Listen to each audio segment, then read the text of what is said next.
Good evening, everyone. I am telling English grammar. Topic is noun. A noun is a name of a person, place, or thing. We can put noun in many different groups. One, name of a person, John, Mary, etc. 2.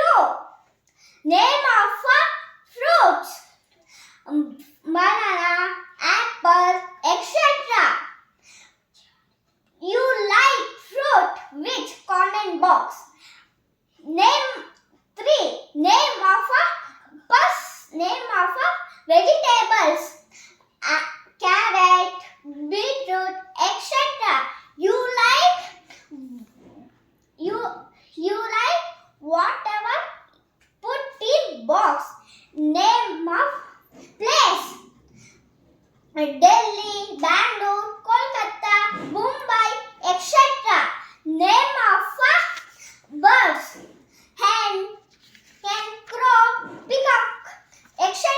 Name of animals, lion, tiger, elephant, etc. Name of a